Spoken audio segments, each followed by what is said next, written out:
Welcome, guys, to From the Logo. Today we're going to make our playoff predictions, go through every round of the playoffs, and predict eventually who's going to win the NBA championship. Not the Blazers. Rip City. Rip down the flag. It's time to stop talking about the Blazers. So the first round of the Eastern Conference, we got the Bucks and Heat, and we did make these predictions before the playoffs started. So some stuff has changed just in one game and is kind of shaking the odds up a little bit. But the number 1 seed Bucks versus the number 8 seed Miami Heat. I had the Bucks on Saturday. That's who I picked. And I'm sticking strong with them. I think the Bucks will manage to squeeze by the Heat. You know, they both had injuries that happened in game 1. It looks like Tyler Hero's injury is probably more serious than Giannis, although it's weighted in the fact of how much they, matter to their team. I do think that Giannis, he's shown an ability to bounce back from injuries before. He's a tough dude, super, healthy-looking individual. I think he heals pretty fast. And even if they don't get him back for the first couple of games, they still have to beat the Bucks 4 times, which is going to be tough. They got a loaded team other than Giannis, but they are playing playoff Jimmy, so it should be an interesting series. If I was one of the top East teams, obviously the Heat was the team I would least want to play for various reasons. Crazy the Hawks beat them in the play-in. But that's the thing. It's a best of 1 in the play-in to get you to that spot. So, I think the Hawks are a worse team than the Heat. They just beat them on that day. But if you look at the game that happened on Saturday, if you remove that from the equation, obviously the Bucks are going to run through the Heat, right? Well, Giannis being in doubt, that's scary. Giannis is the powerhouse of the cell. He's the mitochondria, if you will. Obviously, a back injury is pretty serious and depends on how bad, or a lower back or whatever you want to call it. Depends on Contusion. How bad. Yeah, but it looked pretty bad in the actual game. Yeah, it was a nasty fall. Obviously before the series, I had the Bucks winning in about 5-6, but man, that could change things. Tyler Hero is missing is a big thing too, though, because the Heat struggle to score, and the Bucks defense is really good. They've got defenders at almost every position, so I still have the Bucks. I'd say Bucks in 6 and that's what I said before the series. I had Bucks in 5. Now I'm saying Bucks in 6. We'll see how it goes. They're really thin on playmakers, the Heat, losing Hero. That hurts. They're going to have to require a lot more from Bam, a lot more from Gabe Vincent, and as Shaq likes to say, the others.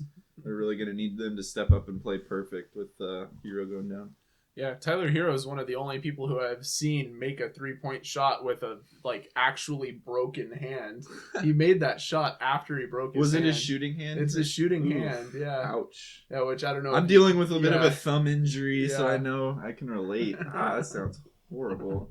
Yeah, and he shot and was in agony after he let it go. But yeah, I think that honestly, losing Tyler Hero makes it more likely that the Bucks are going to go ahead and get through this series. I think that if he was at full health and they hadn't also sustained an injury and Giannis was down for even just 1 or 2 games, if Miami was able to steal 1 more in Milwaukee might be in trouble.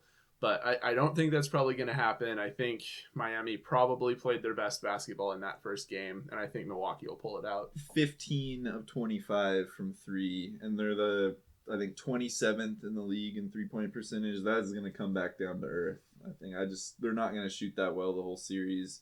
So, and they only won by 11, 13, something like that. It wasn't a blowout. Unless the Strus is loose, the Heat will still go down in the series. Yeah, shout out Max Strus. He had a good game. He was the one who got them into the playoffs. He was the only one who could hit a shot in the play-in game. All right, series number 2, the number 4 Cavaliers versus the number 5 Knicks. I pretty much had that one as a toss-up on Saturday. Mm-hmm. That's maybe the only series that I didn't outright call, and the Knicks did enough in Game 1 to sway me. I think that New York's going to win that series. I like Brunson and Randall, man. They're some tough cookies, and so I'm going to say, New York's going to win that series. Josh Hart I love you. Heart of the city. Shout out to your boy Josh Hart. Put him on Hart Island. He is a Blazer Google legend, that, and he was only with us for a year, and I miss him. But I'm taking the Cavs. I had the Cavs going in. The reason I had the Cavs was just because of their two bigs, the kind of havoc they can cause in there, in the paint. You know, the last game, that game one of the series, their bigs really struggled. Both Jarrett Allen, Mobley, they both struggled. I don't see that happening every Was that game. Mobley's first playoff game? Yeah, I think so. Playoff debut. The jitters can get you. Yeah. Did they play in the playoffs last year? Now I'm second guessing. Cut. I'm second guessing. Cut Cut. Yeah, I can't remember either. Sorry, Cavs fans. Let us know in the comments. Did you guys play in the playoffs last year? Okay, my point is, he's still a young guy. Jarrett Allen has played in the playoffs before, and he's performed well. I don't think that they're going to get that struggle on the offensive end going forward from their two bigs. Julius Randle, he plays well as well, but he's not the kind of guy that's going to lock down your star when he's over 7 foot, right? So I got the Cavs going forward. We know Donovan Mitchell's going to put up big numbers, and it's going to be close. This could be a 7-game series. I had it 6 at the beginning. This probably bumps it up to 7 in my opinion, but I'm going to take the Cavs. I like Brunson. I'm becoming a big Brunson fan. I was before he left Dallas. I said this a few days ago. I think that Jalen Brunson is a better basketball player at this stage of his career than Kyrie Irving. I really think that. I would agree with that. And I would absolutely pair Brunson with Doncic before I'd pair Kyrie with Doncic. But enough about the Mavericks. They're not even in the playoffs. Just one last little parting shot there because we can't stop talking about how much they suck. Yeah.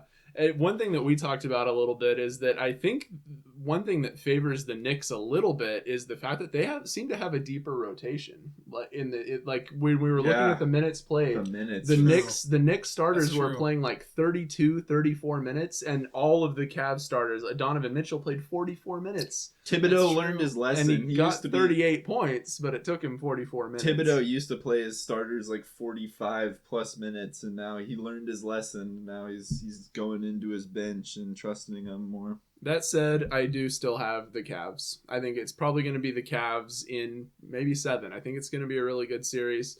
But yeah, I think that the skill of Donovan Mitchell will win out over whoever's scoring the bulk of the points for them that night for the Knicks. And I don't have a lot of faith in Julius Randle as, like a series finisher. So I like Randle. I think that in years past, I would agree with you that I don't have a lot of trust in him. But I think something has changed in him the last couple of years where I think he's more of a reliable player. I think he shows up in the big moments more than he used to. Series number 3 in the East, the number 3 76ers against the number 6 Brooklyn Nets. Obviously, did you fall asleep over there? You're not wrong. What were we talking about? Yeah, the Nets traded all of their quote-unquote good players, and so we're left with just a total rebuild process in New York. I'm rooting for them hard, but I am going to go with the Philadelphia 76ers. I know that's a shocker. What do you guys got? Do we need to discuss this very much? Because I think it's pretty obvious. 76ers in 5. Nobody's better than Embiid on the Nets. Bridges is good. He's not good enough right now as is to carry that Nets team. The Nets are a team of role players, and Bridges, while he has ascended, is not enough to overcome the 76ers. I think it's a gentleman's sweep. Yeah, the only reason that Brooklyn is in the playoffs, certainly at this position, is because they had star players. Kevin Durant. As another team. They were another team early in the season. They rode that wave into the 6th seed. It's not going any further than that. Philadelphia in 5. All right, that one was quick. Let's move on to the final series of the first round of the Eastern Conference. The number 2 Boston Celtics against the number 7 Atlanta Hawks. Colton, you can again fall asleep. I'm thinking about it. This is kind of a second nap series. Smoke break. The East.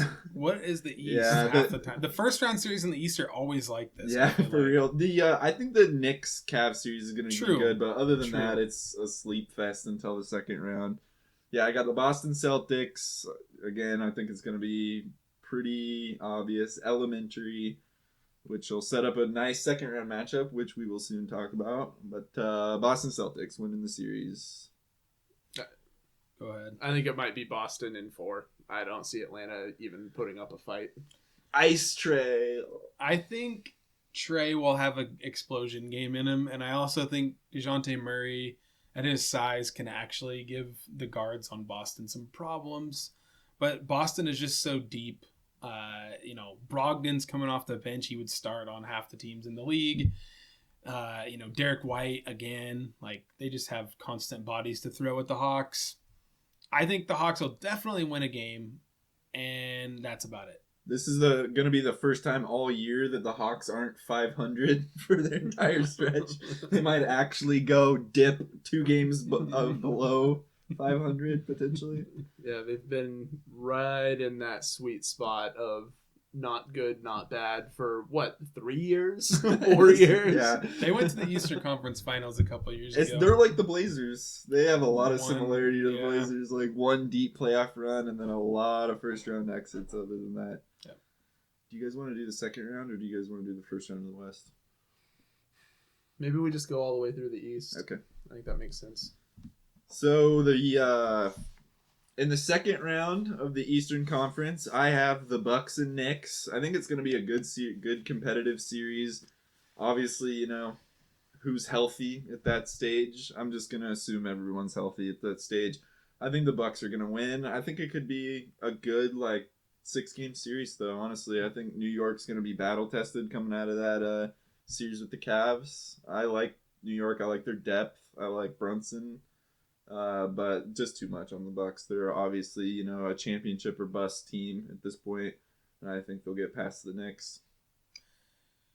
Bucks in 5. Against the Cavs for you. Yes, against the Cavs. I like the Cavs. I like everything they got, but Milwaukee is just another animal. As long as they're all healthy, they're playing a playoff-tested Miami team right now. And there's some injury stuff up in the air, but if they come into the series fully healthy and Giannis is ready to go, who's the Giannis stopper on Cleveland? They do have Mobley, and Mobley is probably going to be the guy. Okoro. That guy. Yeah, that's the he's thing a about solid defender, but that's the thing about Giannis though is if you try to put a guy with equal size on him, he can go off the dribble. It's like Mobley's not going to be able to guard him from the 3-point line all the way to the hoop. Yeah. So there's no Giannis check, and Brook Lopez can stretch the floor and drag Jared Allen out of the Splash paint. Mountain. So I think it's Bucks in 5. Yeah, honestly, I think that Miami might have a better chance against the Bucks than either of those second-round teams would. Mm-hmm. I think that Miami gives them trouble just because they're playoff tested, because they have playoff Jimmy.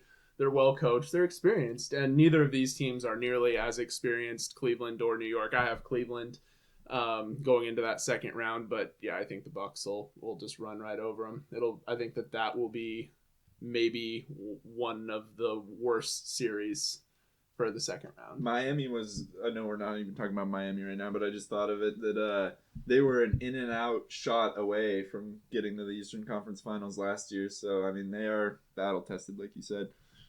The other matchup in the second round of the Eastern Conference, I have the Philadelphia 76ers and the Celtics. I think we all do. Mm-hmm. That's going to be another crazy series, I think. That's going to be where those two teams really get tested, I think.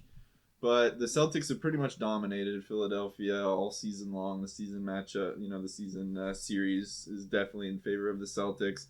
I think that Horford does enough pulling Embiid out of the paint with his shooting ability. I've got the Celtics getting past the 76ers in this one.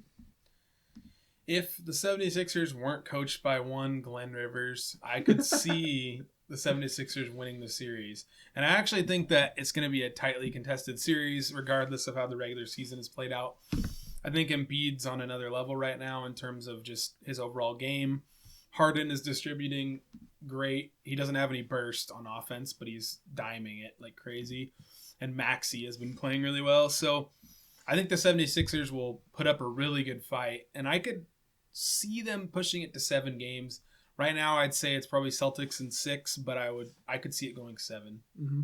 Yeah, I think it will be a good series. Definitely the better of the 2 second-round series. I don't really think that Boston has a great answer for Embiid. I mean, you said Horford is going to do his best on him, but I think it's probably going to have to be a defensive strategy of letting Embiid get his and trying not to let anybody else get off. And I think that that's a feasible strategy because they don't really have any other dominant scorers that no one can stop. James Harden's not who he was. So, yeah, I think as long as they can just let Embiid go and clamp down on everybody else, Embiid can't score 120 points. So, I think Boston will win in a good series. Boston in 6.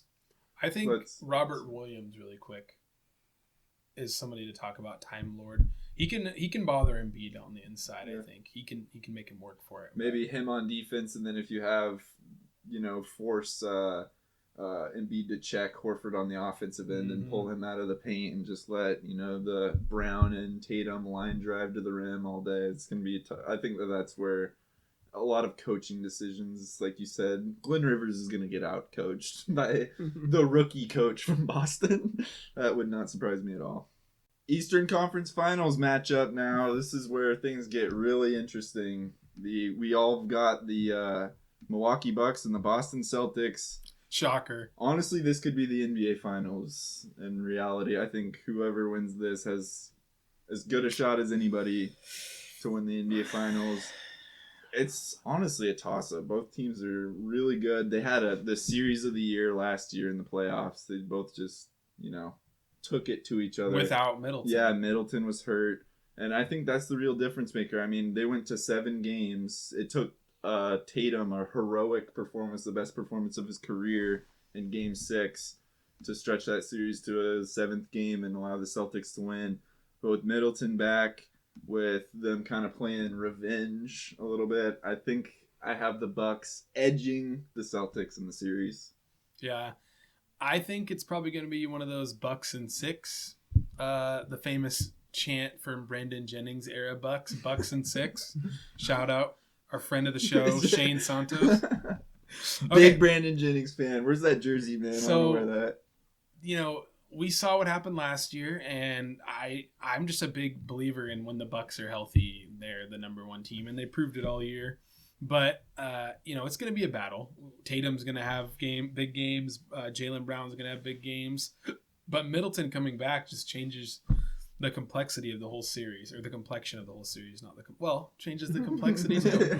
But he adds that layer that the Bucks sorely needed last year when the offense was grinding to a halt and they didn't have anybody else to go to when they were building a wall around Giannis. So I think it's going to be Bucks in 6.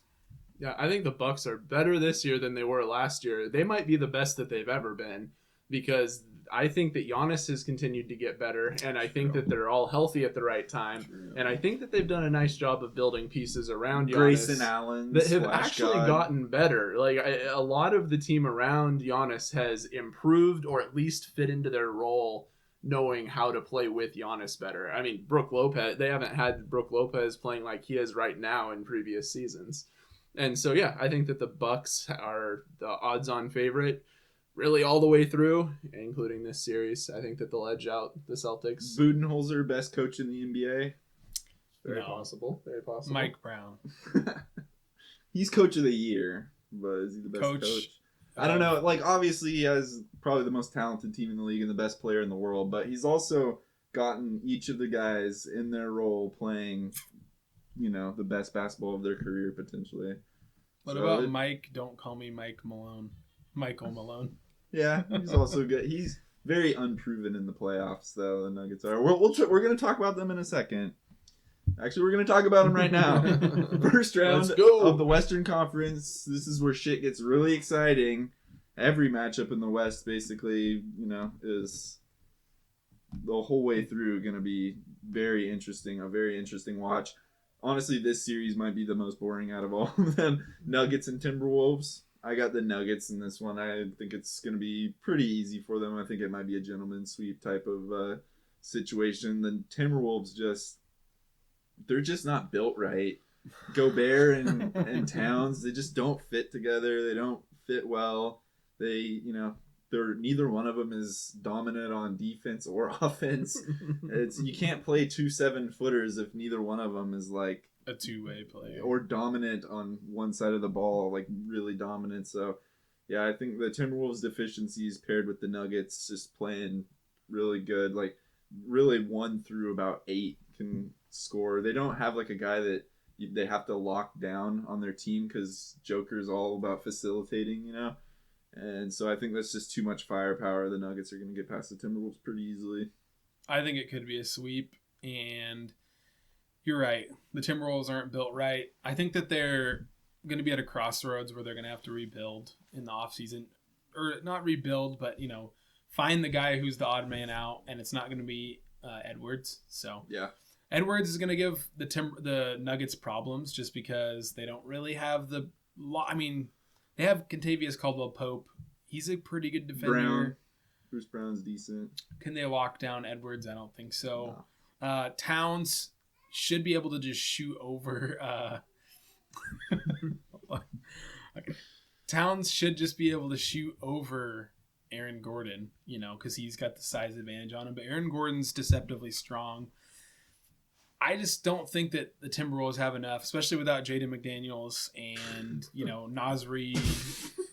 Who knows? Let's Kyle Anderson might cause the whole team to punch him at the same time and get the whole team just forfeiting the game. So I think it could be a sweep. Nuggets.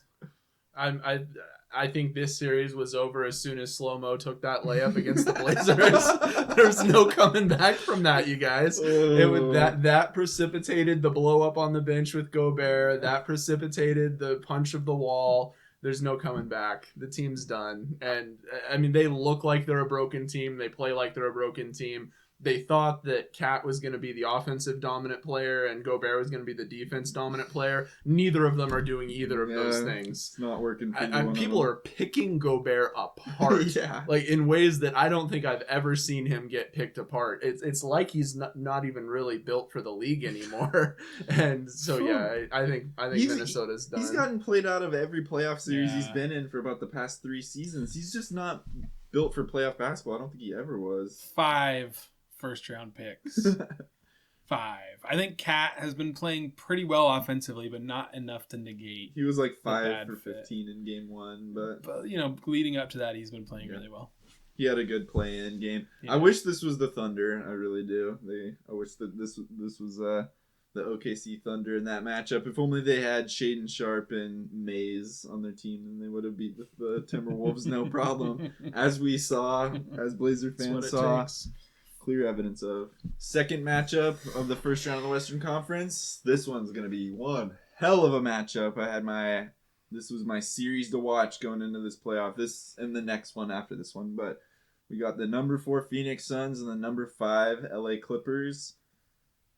Boy, it's a tough matchup. I definitely hesitated with this one because I made the point a while back that, Kawhi Leonard, the dude hasn't been beaten in a playoff series while healthy since, he was on the Spurs or whatever. He's dominated the playoffs. He's like Jimmy Butler on steroids. The dude just raises his game. He's an absolute robot. He just doesn't care at all about the big shots. He's just going to laser them in. But I do have the Suns beating the Clippers. I think Durant, he's 19-1 in his last 20 games or so. The dude is probably the second best player in the world behind Giannis. They got Devin Booker. It's just a lot of firepower between those two. They're not very deep, and their depth could hurt them. But, in the playoffs, as you tighten up your rotations and stuff, with obviously the facilitator and Chris Paul being pesky on defense, you got a big man in Ayton. There's a lot of question marks with the Suns team, but I just think that Durant and Booker cover most of those question marks and get them through this series. It's tough. If Paul George was healthy, I think the Clippers could beat Phoenix. But as always with the Clippers, if one of their guys is healthy, that's what it is every year, all times of the year, throughout the regular season and the playoffs. Pretty much since they were put together, those two, they just haven't. How many games have they played together? I don't know. A dozen? It's been so few. Yeah, so I do think it'll still be a good series, and I thought about it going in. If Paul George was healthy, I was saying it was 7-game series, and without Paul George, I said it was probably a 5 or 6 game. that first game might have changed things a little bit just because the Clippers have home court, but I don't think the Clippers have that great of a home court advantage as it is. It's true. So Westbrook, he'll give you some stuff. He'll shoot you out of games. I still don't know if that will continue, because he did play well in the first game despite shooting 3 of 19. So I'm going to say Phoenix in 6. I need Kirby to back me up here. When we were on our way down from our hike on Saturday, I started to rant a little bit about the fact that there's a couple teams in the West that I think are particularly vulnerable to upsets, and Phoenix is one of them. And I think I have the Clippers in this series, and then they won game 1 and looked really good. What's interesting is that they didn't look good in the ways I necessarily thought they'd look good. I wasn't expecting Russell Westbrook to have the game of his career in order to pull out a win. On defense, at least. Yeah. With his crashing the boards. He had so many timely rebounds. They would have lost deflections. if not for him. His hustle. Yeah, absolutely. And I'm not the biggest Westbrook fan, but he was playing with his heart in that game. It might have been like the first time I think I've ever rooted for Westbrook. The dude was kind of winning me over in that game just with his hustle, and also because I'm rooting for the Clippers in this series just because Durant's a hired gun, and I'm just not a big fan of him. Yeah, it's not my favorite either. And it kind of speaks to why one of the reasons that I think Phoenix is a little bit vulnerable. They don't have a whole lot of experience playing together. They have some cracks in their team that go back a couple of years, and those things just don't heal. I think that Chris Paul is always a big question mark with his injury potential, and they don't need him to like score a bunch of points, but if he goes down, then they don't have their starting point guard, and that changes things even more. And I also think that Ayton is not a very proven finisher. He reminds me a lot of a more talented Nurkic in that his body language gets really negative when things aren't going well. Sometimes he gets into it with his own team or his coach, or which, I mean, Nurkic doesn't even do that. But just that negativity, and I think that can really pervade a team. And if things start to go bad, if they lose another game, they're going to start getting angry at each other. They're going to start realizing that they don't know anything about Kevin Durant, and it could get kind of ugly for them. I disagree with the Nurkic and Ayton comparison just because Ayton was dominant leading up to the NBA Finals in a way that we have not seen Nurkic ever do in the playoffs. So at least Ayton has proven that he can be that key piece on a finals Seems contender. like he's regressed a little bit the last few years, or just, I don't know if regression is the right term, but he hasn't played up to that level since. Yeah, I don't know. I was seeing flashes out of him in that game. Durant and him had a couple pick and rolls where Durant was finding him in the 2-man game.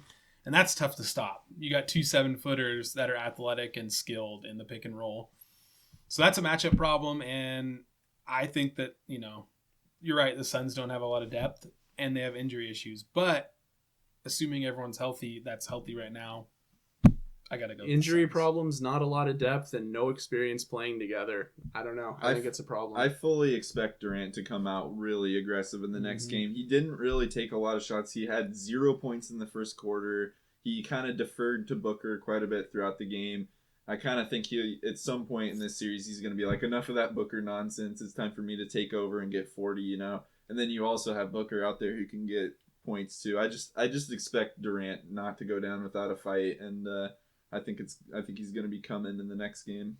I want to say one thing.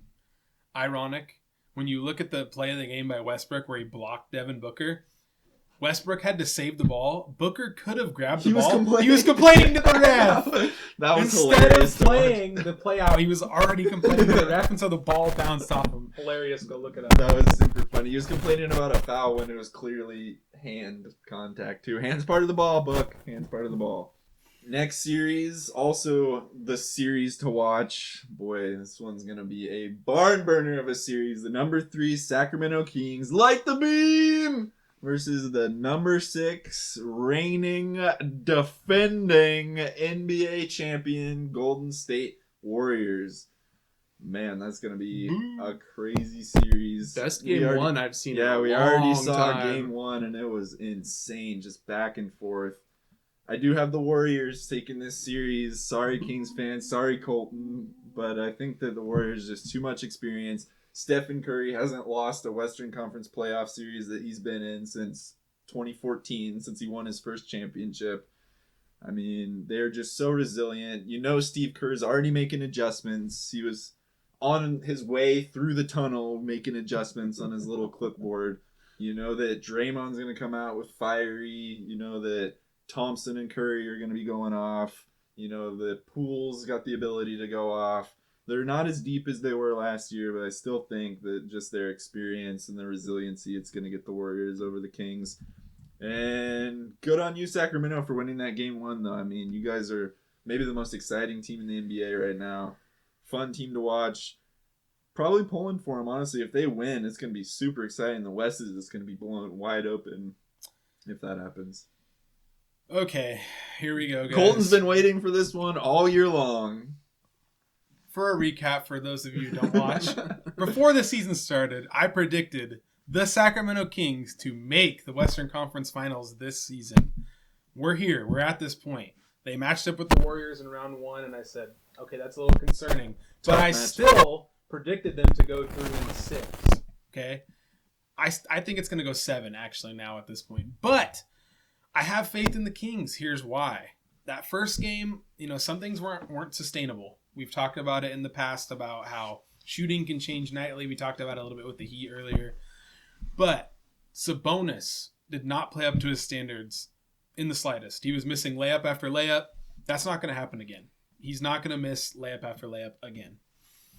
The Golden One Center, the Beam team, okay, their fans were so raucous, like it was crazy. You couldn't hear anything. An insane atmosphere. It's an amazing home court advantage, just like the Warriors have. Mm-hmm. So I think the Kings can hold serve at home, and they're the ones with home court advantage. Every game's going to be close. Curry, I don't trust him to hit a buzzer beater if it's close again, because that's not his game to hit buzzer beaters, right? He doesn't really hit those shots, to be honest. He just hits all of the other. He hits all the other shots. Yeah. Ridiculous shots you've ever seen. Snowballs, yeah, but he doesn't hit the game winner. Okay, so De'Aaron Fox is clutch. He's the most clutch player in the league this year. He hit so many big shots in that game 1. That's crazy. He was amazing. And, Malik Monk is underrated. I've liked him since college. I don't think he's going to average 30 in this series. I don't think so either. But if you take away his production from him, give it to Sabonis. Like, you can find ways. Keegan Murray has been steady all year. He had a bad game. They still scored 125 points. Rookie. Yeah, so I think the Kings are going to take it, and it's going to be amazing because I love to see the Warriors lose in the first round. I think we all would. That's going to be pretty mind-blowing. And the Kings fans deserve it because they have waited 16 years to even play in the playoffs. Come on, go Kings. Yeah, Golden One Center, that was like one of the most amazing playoff atmospheres I've seen. The thing is, I mean, not to discredit the Kings fans, but that level of energy and that level of home court advantage, I don't know that it's going to continue to grow through the playoffs. What I'm interested to see is if we get to a game 7 there, because I think it's very likely that we're going to get home wins through the first through the first several games, at least the first 4, at least the 2-2. And if we end up at a game 7 at Sacramento, I think that at that point we'll find out just how well Golden State can play in an adverse environment. There's a good chance that if that happens, it goes to a game 7 in Sacramento. That energy is going to turn into nervous energy. That's what I'm worried about. They're going to be nervous because, like that game 1, they needed that game 1. It was pretty clear that Golden State didn't need it as bad as Sacramento did. If they lost that game 1, it would have been, everyone would have been saying, told you so. They are a weak number 3 seed. Golden State's the team to beat and everything. I think that there's still a chance as the series progresses that kind of talk, that kind of energy comes into the series and they maybe get a little nervous. But I guess I should say I also have Golden State winning this series. And I think part of the reason that I think that is that game 1 was so close and it came down to the last few seconds. And honestly, I don't think Golden State played as well as they will. They had chances. Games. They had chances. The only person who could even come close to hitting a shot in the last 4 or 5 minutes was Steph Curry. Clay hit like 1 shot, but other than that, I mean, Wiggins was just a brick mason. He had a good first half, but not in the at the quarter, end. He struggled. And I mean, all they needed was 1 or 2 of those to go down, and it would have been a different outcome, and we'd be looking at them having stolen home court advantage. It was Wiggins' first game in 2 months too. I'm not putting it all on him. What I'm really saying is that I think he's gonna play better. That's what I meant by saying that. Yeah. I don't think that he's gonna miss every single one of his potential game winners in the fourth quarter in these next few games. And if they play like they did, and I think they can all play better than they did. It really felt like in that game one that everything went right for the Kings and kind of everything went wrong for the Warriors, and it was still, a one-shot game there at the end.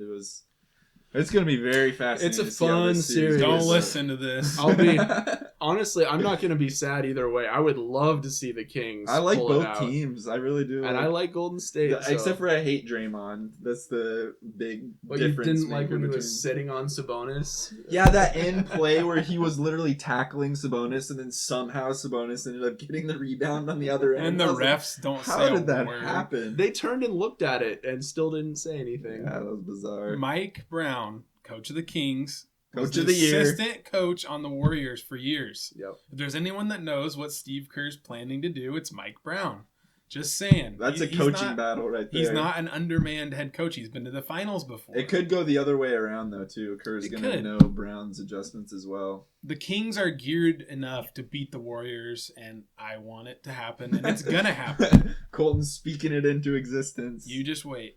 Yeah, this is going to be a crazy series. It's funny that we're talking about Sacramento like they're the underdog a little bit. That's what it because of just the experience. Feels like it. Yeah, the experience. I think everyone kind of feels that way, that it would be a pretty shocking result if the Kings won. Not shocking. Colton's known it since, October? September? Before the season started. All right, the last series in the first round of the Western Conference, the one that may have shifted for me the most after Game 1. I did have the Grizzlies beating the Lakers. I thought that they just, their home court advantage. They had the best home record in the NBA. Ja Morant, the Lakers, I felt like didn't have an answer for him. The Lakers have looked pretty suspect all year long, really. They've put, since they got gifted all these perfect role players for their team, they've definitely played a lot better. But in the play-in game, they look sloppy. All year they've had their issues. But man, after that Game 1, Ja Morant gets hurt. Lakers win. Austin Reeves looks like a point god. Hachimura hits every three he takes.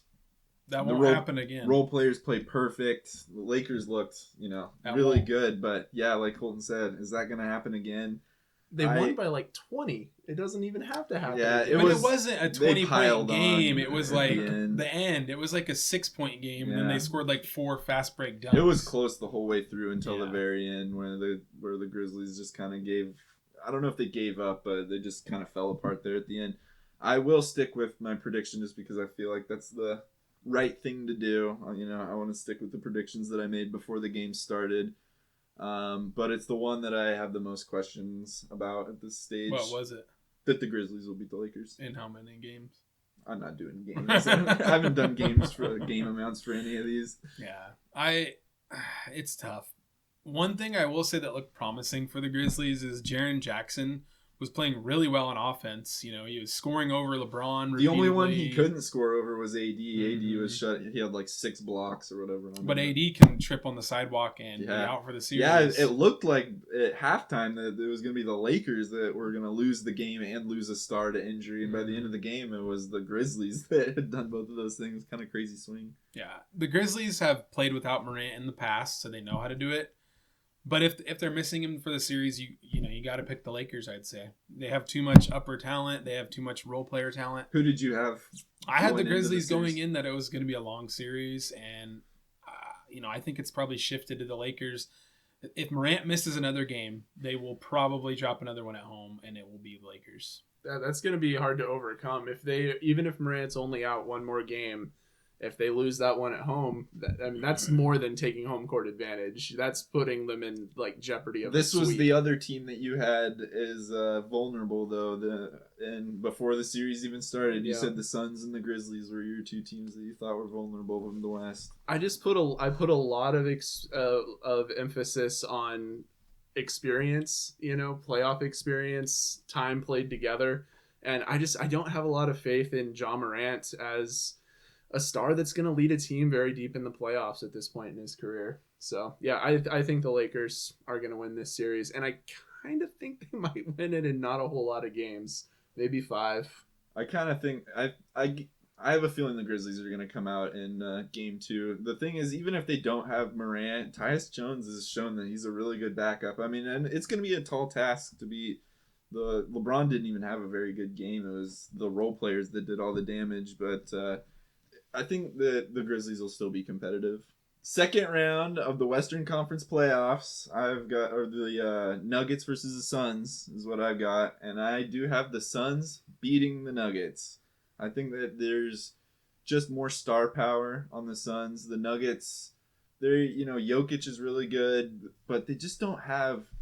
They're like almost too spread out. They're like have a lot of talent at all positions, but they don't really have elite superstar level playmaker guys that can take over a game. Jokic isn't necessarily like a big time scorer. They're gonna have to rely on Murray a lot, which he's shown that he can lead the team through a playoff series. But at the end of the day, I think the Suns, again, KD and Booker, it's just gonna be too much, and I do have the Suns taking down the Nuggets. I like the Nuggets, but I just don't really have faith in a deep run for the Nuggets this year. Yep, agreed. I think that Jokic in the playoffs is a matchup that you can play around in terms of attacking him on defense. Yeah, that's true. People have said that he's underrated on defense. I don't see that he passes the eye test, in my opinion, in the pick and roll. He just gets blown by, because he's kind of slower. And I think Chris Paul knows how to attack a matchup like that, and so does Monty Williams. So I think that I agree, Suns in probably 6 games or so. I think Denver will put up a fight. I really don't see, if they play the Suns, I don't see a chance of the Nuggets really winning, to be honest with you, unless there's an injury. I just think that the Suns are a bad matchup problem for the Nuggets in general. You know who else I think is a bad matchup for the Nuggets is the Clippers, and that's who I have in that second round. I think that matchup, the Suns and Clippers, I think both of those teams are more dangerous to each other than the Nuggets are. I think whoever wins that series is going to get to the Western Conference Finals. Yeah, I mean, I don't think that the Nuggets have anyone to stop Kawhi. Not in a shut. I mean, I don't know if anyone in the league really can shut down Kawhi. He's, like we've talked about, he's shown to be almost unstoppable in the playoffs. And honestly, I think that Zubats will be able to put a big body on Jokic, maybe get it under, get into his game a little bit. And then we've got a whole host of ex-Blazers that are, doing all right. They're coming out and playing pretty well, scoring, adding to allowing Kawhi to spread it out a little bit. And yeah, I think that the Clippers or the Suns will beat the Nuggets, but I have the Clippers in probably 6. The Clippers are kind of built similarly to the Raptors when their championship run. Obviously, Kawhi Leonard. They got Norman Powell. Westbrook is their Lowry. Who's their Siakam? Zubats is their Mark Gasol. Yeah, Paul George would be their Siakam if he was healthy, but that's maybe one missing piece there. But yeah, that should be an interesting series. Second game of the second round of the Western Conference playoffs. I have the Warriors and the Grizzlies, and I've got the Warriors winning that one. I mean, they've shown that they can beat the Grizzlies before. They did it last season. That's going to be the rivalry matchup. Those two teams do not like each other. They hate each other, in fact. And I think the Warriors are going to come out, mad, angry. They're going to play angry. They're going to take it to the Grizzlies, and I think that they're gonna beat them. And it could be a decent series depending on Ja Morant's health. I don't know if that hand's gonna heal. It's gonna be tough, but yeah, I have the Warriors winning that one. I have a rematch: the Kings versus the Lakers. What happened the last time they met in the playoffs? Well, it was pretty rigged. Yeah. Ref ball. This time, no Tim Donahue is going to save the Lakers against the Kings. The Kings are going to get their revenge. It's going to be so amazing. They're going through the California gauntlet. That LeBron would be fun to will watch. be shown who the real king is, and it's not him. He's gonna his crown's getting knocked off his head. Sabonis gonna take that off the floor. Sabonis picks it up and puts it on his head. Domas! Okay, I've been joking before, right? The Kings are a problem. The Lakers cannot score enough to keep up with the Kings. The Kings are going to run down the Lakers' throat. The Lakers are slower. They're older. They play at a slower pace. They can still fast break, but not like the Kings. And I just think that the firepower of the Kings is going to be too much for the Lakers. And I say Kings in 6. I agree with everything you just said except substitute Golden State Warriors. It's the same information. Yeah. They're gonna outscore the Lakers. They're gonna run it down their throat. They're not gonna be able to keep up with the team, and they just have too much firepower. Golden State does, even with a little bit less scoring than they've had in the past, or a little bit less depth. I just see the Lakers getting tired and being slow and potentially running into even minor injury problems. I mean, if AD just ends up with like a slightly tweaked ankle, which is like an 80% chance of happening, he's just going to get run out of the game by either one of those teams. And so, yeah, I have Golden State in 6, and I would also have Sacramento in 6 if they won. It is funny how fast-paced that matchup is. The Kings and the Warriors just play It's a so fun fast, series. so much offense. Yeah, I think it's going to be whoever comes out of that series and whoever comes out of the series that would play them in the second round, they're going to have a tough time. They're going to be battle-tested, too. They're going to be sharp, hitting their shots. It'll be fun. Should we do one more? I think we can do the conference finals probably, yeah.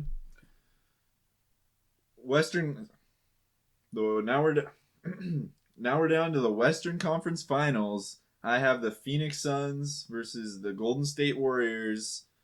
KD coming back to the Bay. I do have the Phoenix Suns beating the Golden State Warriors, knocking Curry out of the Western Conference for the first time in almost a decade. I think that the Suns are just going to build momentum up to that point. They're going to have enough to get there. I think Durant is, going to be taken over at that point of the playoffs. Him and Booker are going to have it figured out, and I think that they're going to be able to get over the Warriors and make it to the NBA Finals. The Sacramento Kings versus the Phoenix Suns. That'd be a fun the series. Kings, the whole year, have had a valiant effort, but sadly, this is where it comes to an end. Harrison Barnes. dies. Hey, I said it at the beginning. Western Conference Finals, did I not? The faith dies. Harrison Barnes can't check KD as much as we wish he could. Yeah. And that's just going to be where the matchup nightmare chart falls apart. It's going to be hard for them to check Booker for that matter, Exactly. too. And Ayton's a good check for Sabonis. You got problems. De'Aaron Fox is going to abuse Chris Paul in his old age, right? So it'll be a fun series, but I think the Suns will be too much. If the Clippers happen to make it, then the Kings will have beat every California team and shown they're the real Kings of California. My point is, I think that the Suns will overtake the Kings in this series, but it'll be fun, and I say Suns in probably 5 or 6. So in this series, I have Golden State and LA. And I think that at that point, Kawhi... Clippers. Yeah, the Clippers. And I think Kawhi might finally meet his match in the playoffs. And I think that the experience and the championship pedigree of Golden State will carry them through. I will say that if Phoenix is able to get that far, then that means that they've really figured it out with KD. And at that point, I think that they would have a really good chance against Golden State, because that's a lot of talent, a lot of firepower. My questions about Phoenix are much more about their ability to play together, their experience together, their mentality. But if they figure it out over 2 rounds and they're playing it full speed at that point, they'd be really, really hard to beat. But assuming that what I've said so far is right, I have Golden State. We have now reached the NBA Finals. Final. I have the Milwaukee Bucks and the Phoenix Suns matching up in a rematch from several years ago of the NBA Finals, but the big difference this time is that the Phoenix Suns have Kevin Durant on their team, probably the second best player in the world behind Giannis, who's, I think, the number 1 best player in the world. And it's going to be a matchup of defense versus offense, Giannis versus KD. There's going to be a lot of storylines there. But I think that the Suns are going to beat the Bucks. They're going to find a way. This is not what I want to happen. I think one of the reasons I may be picking this is because I don't want it to happen, and I just can see it happening in my mind's eye, and I can see that finally working out for the Suns. They were so close a few years ago. They were in Game 7. Obviously, they got embarrassed in Game 7 last year, but they were not that far off last year. and they added, the second best player in the world. I just think that that's going to get them enough. If Booker and Durant can really figure out how to play together at that stage, they're going to be basically impossible to stop. I got the Phoenix Suns winning the NBA championship. I'm going to take the Bucks in the matchup between the Bucks and the Suns, and I think it's, again, because of matchups. I think Drew Holiday can guard either Chris Paul or Devin Booker. I think Middleton can check whoever he needs to. Giannis can check Durant. Giannis is one of the few Durant checkable players out there. Lopez can, bring DeAndre Ayton out of the paint or defend him on the other end.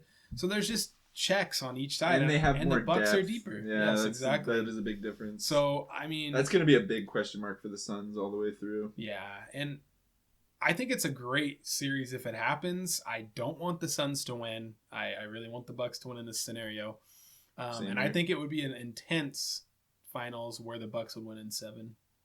Yep, and I'm the only one who has a different matchup. I have the Bucks and Golden State, and I think that would be a really fun 7-game series. I sort of feel like we've been dancing around that series for a few years now. It's like those are probably two of the best teams from their respective conferences over the past 5 years. Yeah. So it would be a fun one to see. I think we're probably going to end up with home wins all the way through to 7 games. Golden State is pretty unbeatable at Chase Center. But pretty beatable. Yeah, but beatable on the road. They can't win on the road. Yeah.